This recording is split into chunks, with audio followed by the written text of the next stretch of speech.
Canadians would march in the streets if their federal immigration system excluded applicants on the basis of the color of their skin, as it once did. And yet, neither the late Stephen Hawking nor Magic Johnson would be able to settle in Canada. The reason for this is Hawking was disabled and Johnson lives with HIV. As it stands, prejudice on the basis of a person's health and development statuses are written into Canadian immigration law. People with chronic illness and developmental or genetic difference are excluded from permanently settling on health grounds, with some exceptions. The legal term for this is medically inadmissible. Such barriers to permanent immigration are undesirable. The logic of health-based exclusion is not self-evident, and remarkably, Canadians know woefully little about this topic. A key contradiction comes to mind. While Canada recognizes the value of immigrant labor, the state's decision-making about people with certain health conditions precludes their contributions to Canadian society. As an ethnographer, I begin in a story. I met with more than 36 immigrant and refugee applicants with HIV to discuss their immigration process from their perspectives as people living with chronic illness. Tell me what was involved, how things happened within your immigration, medically and beyond, I began. In response, women produced sheets of folded papers from inner compartments of handbags. Men retrieved thin beige file folders from locked leather-bound briefcases. To rendezvous with me, people boarded public transportation with their stacks and stacks of legal paper-sized accordion-style cardboard folders. Clamped down under armpits or wrapped up in plastic bags within bags to protect the documents if it was snowy or rainy outside. The physicality of people's briefcases, folders and purses, and all the culling, organizing, and protecting that people do to take care of their contents makes a crucial point. Embarking on an immigration application process is physically demanding work for people and their families.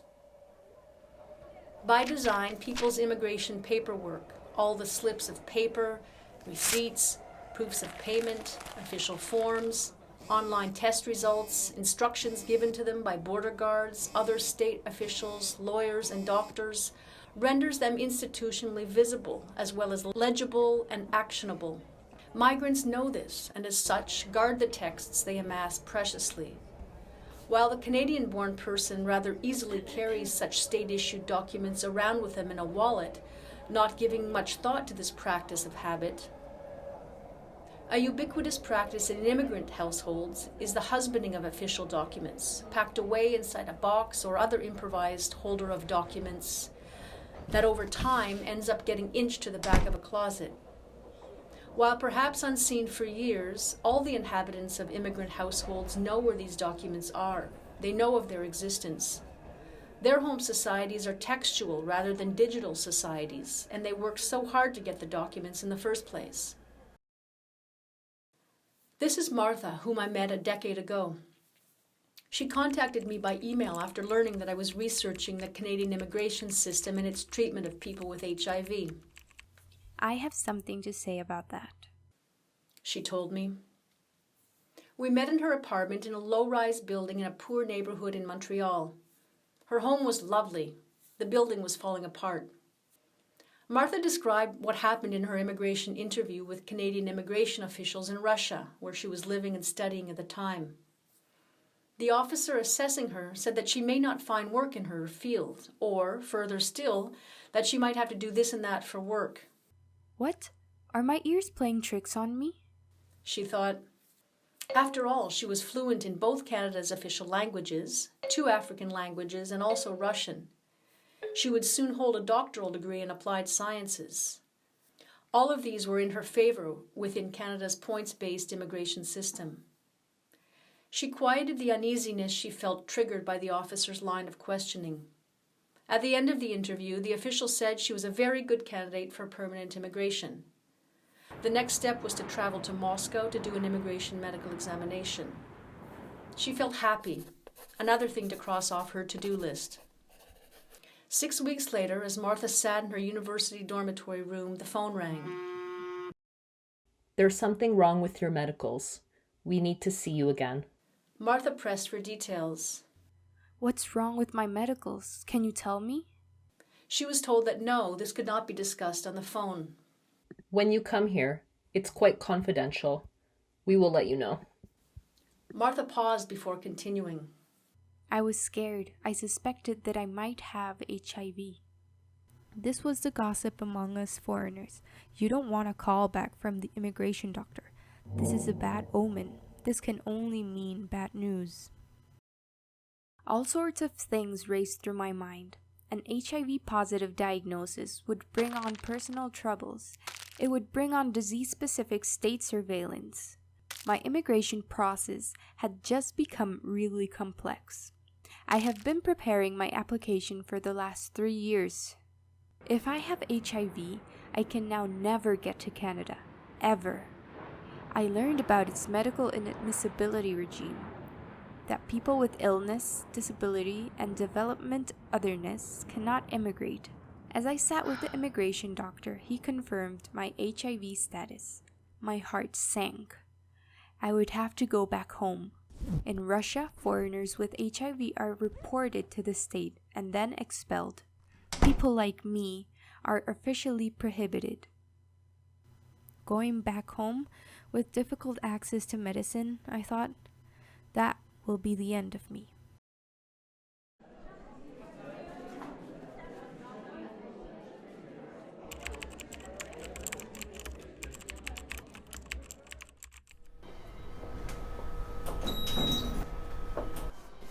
I accompanied Winnie, a woman born in southern Africa, to an interview within her refugee application process. We sat in the waiting room of a highly securitized federal building, waiting for her name to be called. Waiting, she said. Always so much. Hurry up and wait here. Always so much wondering what's coming next. She offered me strawberries. This led us to chat about recent work she'd done that I had not, to that point, known about. In my field notes, I jotted down that it was through her networks of immigrant women from Africa that she had lined up work for herself picking strawberries in a rural area. She did not have any idea where. It was a 45-minute bus ride away from the city. All the workers rode the bus together. Hardly any white Canadians went strawberry picking, she remarked. Who else but immigrants, used to hard work, could do this type of back-breaking physical work where temperatures are hot, conditions tough? I asked her about how the company ran things. She explained that things seemed highly organized. The employers seemed to know what they were doing, seemed used to it. She said, I get cash in hand for this work. No questions asked. Immigrating to Canada is expensive, emotionally, financially, and in so many other big and small ways. People have to get used to and accept uncertainty about state decisions being made about them for what are often years at a time. There are layers upon layers of fees applicants must figure out how to pay either up front, before coming, or once in Canada. I interviewed a woman named Stella. As she described her immigration experience, we found ourselves looking at each other through tears. She had come to Canada on a work visa. She found contract work in a hospice where she cared for elderly people. A single mom, her young daughter accompanied her. 4 years went by and Stella applied for permanent residency. She wanted to remain in Canada. Her daughter Yvonne had learned French and English and made good friends at school. They were happy. They went for the required medical examination. Your daughter has a disability, the immigration doctor told them. This was not news to Stella. Their application process turned downward as they learned that they were ineligible to immigrate. She had cared for elderly people with disabilities, and now they were being refused because of costs for caring for Yvonne. As a care worker, the irony of this is not lost on me, Stella told me. She heard their health-based exclusion talked about in the cool, detached, bureaucratic language of excessive demand. When we met, Stella had already booked her flight to her home country. Her work visa was up, and they were leaving in less than 3 months. Yet they were socialized as Canadians. Their lives were happening here. They were leaving a lot behind. As she and I parted, we embraced, and fresh tears welled in our eyes.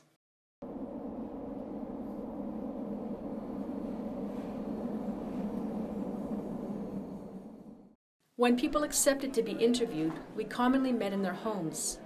Women were active in faith communities, giving their labor at churches, mosques, and AIDS service organizations. Alas, this was in lieu of paid employment. It was also what they learned from fellow immigrants, what they should be doing to be able to then show and tell that they were good immigrants. Women and men were always on the hunt for paid work. Interviewees are rooted in collectivist kinship relations, which means that they are responsible to and for large swaths of people near and far. What happens to people who settle in Canada directly affects what happens to people they love and support in places far removed from the country. Their siblings, parents, guardians, children, spouses, neighbors, communities, and extended families in countries dotting the globe. Immigrant applicants with HIV and other would-be immigrants with disability and developmental difference are the most determined people I know. They are empathetic precisely because they are positioned in the social margins. My interviewees are prepared to work and work hard, which they do, whether they get paid for the work or are enlisted to volunteer. At menial, temporary, and service jobs they get channeled toward once they settle. And this makes a vital point. Othering and denying people who apply for permanent residency because of assumptions built on prejudice about them related to their HIV or other health condition is discriminatory. The practice of medically excluding persons with chronic illness and developmental or genetic difference has existed since the latter 19th century in Canada. But in the here and now, this persistent legal fact and the institutional practices it gives rise to places Canada at demographic odds with itself. The country's population is only replaced by and grown through immigration, yet residency and citizenship barriers impede the movement of a global workforce on which Canada depends. A nanny migrant mother of a disabled child or a university professor parent to an offspring with Down syndrome who cannot bring their child to Canada or obtain permanent residency because of health-based prejudice are net losses to Canadian society. And so while Canada recognizes the value of immigrant labor, a troubling tension presents. In practice, medical inadmissibility precludes the contributions of people with illness, disability, or certain health conditions. How would you feel about being discredited, singled out, disproportionately probed, and being rendered inadmissible because of your health status?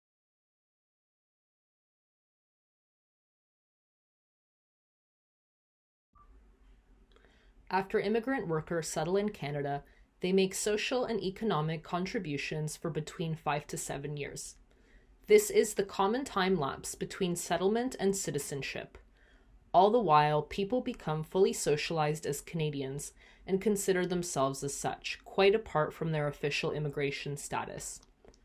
Double-income families, the elderly, children, and health and social institutions across the country depend centrally on the labor contributions of immigrant bodies.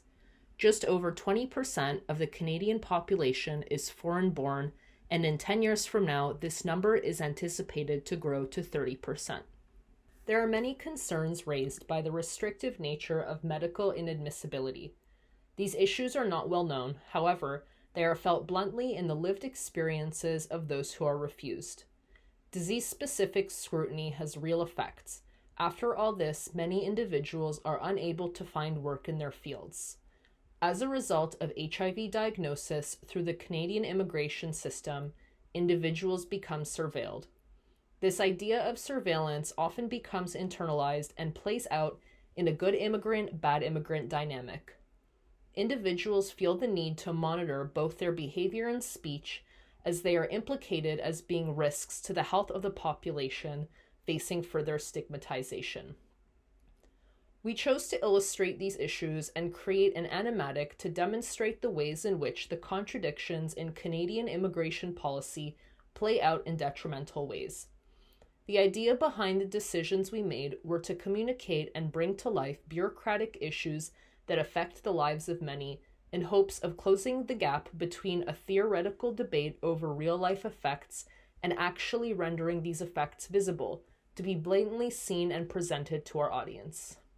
We chose to ground the story directly in Professor Bisaillon's research, represented through images of her riding the subway. She's surrounded by people, grasping their documents and briefcases, suggesting these individuals are on their way to their immigration interviews. We cut to a scene of someone carefully pulling out their document box from their closet, an item that many immigrant households recognize. The motif of documents and their various forms of storage speaks to the highly bureaucratic nature of the immigration process. Individual lives are reduced to paperwork. Nuance is steamrolled and transformed to hard data and numbers, and lived experience is rendered invisible. We progress into the first narrative, the story of Martha. We chose this specific narrative because Martha, like many others applying for permanent residency, possess an array of skills and level of education that create attractive candidates. Individuals like Martha are able to contribute in many unique ways to Canada. However, once Martha receives her HIV-positive diagnosis, her chances of acquiring permanent residency dramatically decrease, leaving her in a precarious position as well as becoming a net loss to Canadian society. In cases such as Martha's, an individual may risk deportation. In many instances, their previous country of habitation may not be their country of origin and may also have strict rules surrounding HIV diagnosis. This further complicates her position, risking deportation to a country of origin which potentially lacks the infrastructure to successfully treat an HIV diagnosis, leaving an individual feeling hopeless and fearful for their life. The next narrative we chose to illustrate was the story of Winnie. Winnie's story illuminates an example of the reality of immigrant labor.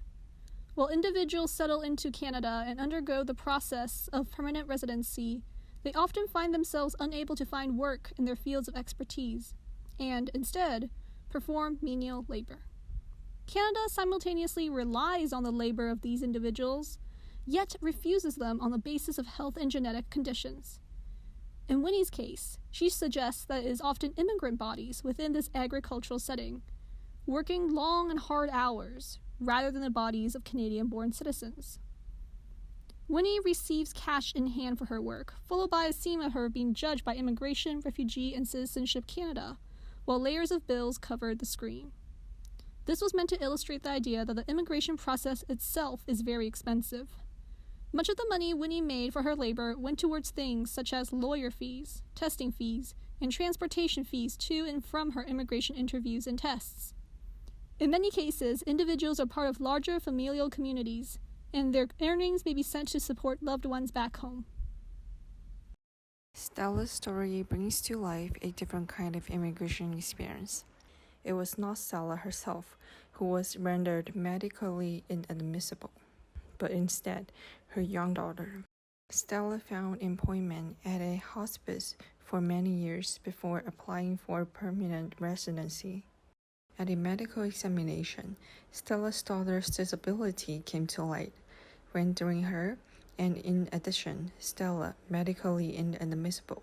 Individuals in positions such as Stella are denied permanent residency under an excessive demand clause. Essentially, the costs of caring for her daughter's disability are calculated and considered to be a drain on the nation's purse. This young girl's life is reduced to an equation, and the end of the equation rendered her undeserving of the care that Stella provided to Canadians every day. The medical inadmissibility regime systematically denies Canada of the contributions that people with illness, disability, and developmental otherness make. Our overall goal for this film was to use a number of stories to bring to life some examples of the realities faced by many within the Canadian immigration system. We hoped that by orienting our work around visual representation and the tradition of storytelling, we could breathe life back into the experiences individuals have and render these experiences of medical inadmissibility visible.